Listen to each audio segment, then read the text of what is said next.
Hello, welcome back to my channel.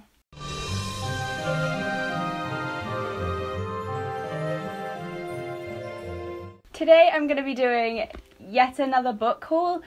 This doesn't look like too many books because this is only 1, 2, 3, 4, 5, 6, 7, but I actually have 4 more to talk about which haven't come when I'm filming this in the post yet, but hopefully they'll come and I can insert some videos. The first one I have is Children of Blood and Bone by Tommy Adeyemi. I think that's how you pronounce it. This is the Waterstones edition with the beautiful red paged edges. So pretty. This book has had so much praise. I don't know too much about it other than it is a magical fantasy book, and on the back it says, "They killed my mother, they took our magic, they tried to bury us, now we rise." The cover of this is so beautiful, and the spine, and inside there is a map. I am a sucker for books with maps. A lot of people have said it's their new favourite book and that it's such a good fantasy and one to read this year. So I thought I'd pick it up, and because it's the special edition, I didn't think I could leave it there.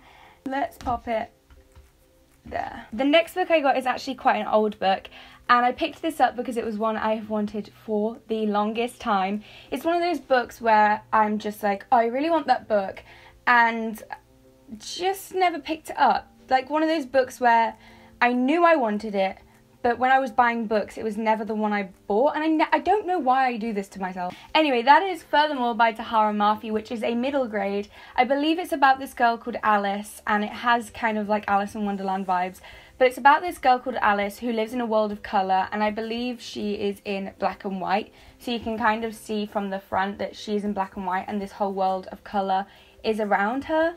On the back it says, "Alice's pale skin and milk-white hair mark her as an outcast. For the people of Fernwood, colour and magic are one and the same. Alice is determined to prove her magical abilities and solve the mystery of her father's disappearance.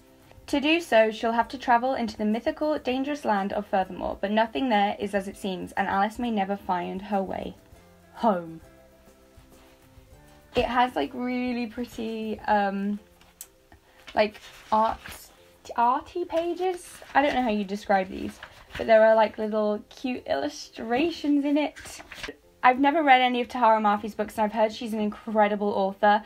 I love her as a person. I follow her on Instagram, but I've never read any of her books, and I thought it was about time to finally pick one up. The next book is actually a bit strange for me. It's a genre I never really pick up. This book sparked my attention again from BookTube and Bookstagram. I feel like Bookstagram and BookTube are my weakness, my one big weak. Gotta say that the American cover is so much nicer than the UK cover, but I got Save the Date by Morgan Matson. Look at this hot pink skirt and the hot pink side.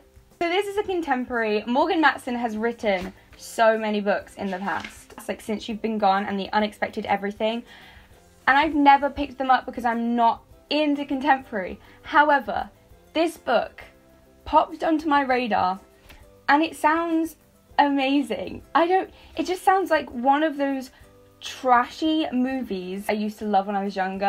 Let me just tell you what it's about. So, it says on the back, Charlie Grant's big sister is getting married, and Charlie wants everything to be perfect. And with all her siblings back in town along with her childhood crush, it's shaping up to be an unforgettable weekend. I'm not going to read the whole blurb, but that was a little bit, and then at the bottom it says, over the course of 3 chaotic, life-changing days, Charlie learns more than she ever expected about her family and realises that holding on to the past may mean missing out on the future. This just sounds like it's going to be so funny. I just feel like it's going to be something refreshing after having read lots of high fantasy. The next 4 books that I have to show you are actually part of a series. I think it's a trilogy and a novella. These are the last physical books I'm going to show you, and then I'll tell you about the ones that still have to come.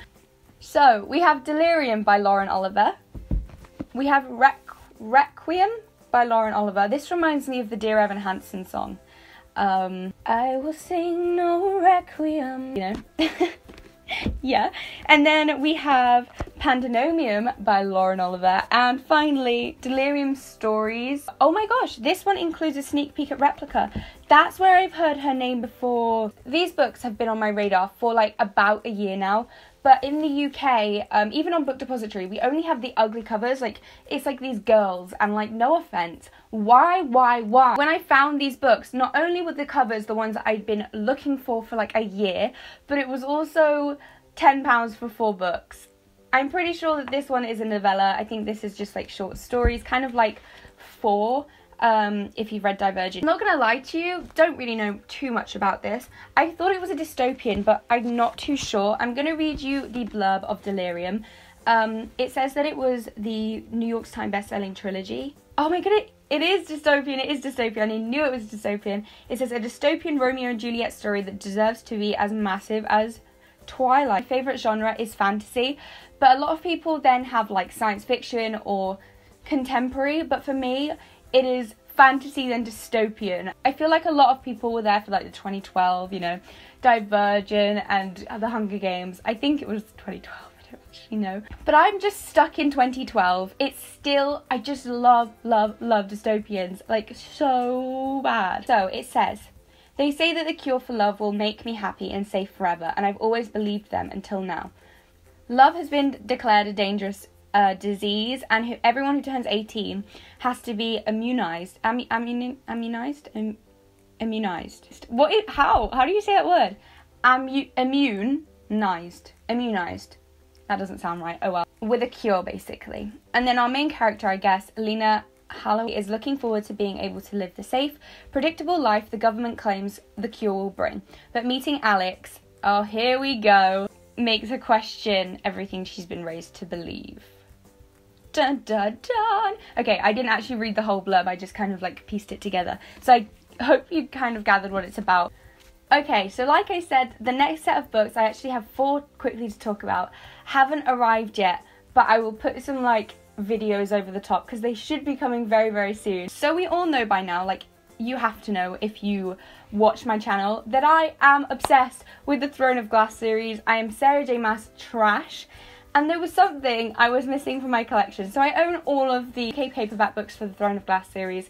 I do plan on buying like at least the hardback Throne of Glass book when I go to America. I'm going to Florida, but there was something I was missing from my Throne of Glass collection, and it was the colouring book. So I basically went onto Book Depository, and I think it was on offer, and I was just like, why not? I'm pretty sure it was about £10–11. Book Depository is great for saving money and getting cheaper books and stuff, so it's wonderful.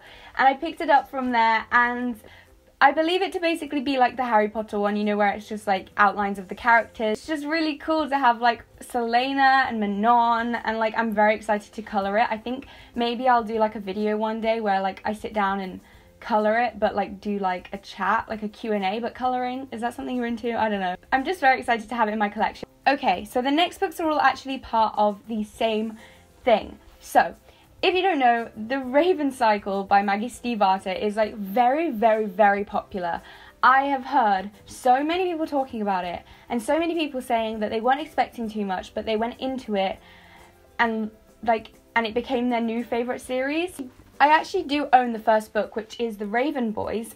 However, I've owned this for a very long time. I think since my I did a birthday haul on here like 2 years ago, and I think that was when I bought this, and I still haven't read it, but I bought the other 3 books in the series. I really do want to pick this book up soon. However, I am one of those people that has to have the rest of the series. I don't have to, I just really love to have the rest of the series before I pick up the first book if I think I'm gonna love it. So I have a really strong feeling that I'm gonna love this book, and I'm gonna want to read the next book straight afterwards. So I made a bit of an impulse purchase. Bearing in mind I did this at 1 o'clock in the morning. So I bought the other 3 in the series. So I bought the Dream Thieves, Blue Lily Lily Blue, and then the Raven King. I believe that's the order. I think it goes Raven Boys, Dream Thieves, Blue Lily Lily Blue, and then the Raven King. I think. I'm not too like 100% sure. But They were really cheap on Book Depository again. I think I got all 3 books for just under 15, which is actually really, really good. So I decided to just pick them up, and all the covers are so beautiful. So that was the end of this book haul. I hope you guys enjoyed it. Let me know if you've picked up recently any of the same books as me, or any book that you've recently picked up. I'd love to know. Make sure you give this video a thumbs up, a comment, you can subscribe, hit the bell, ding. Thank you guys so much for watching. Keep that smile on your face. I love you all so much, and I'll see you soon.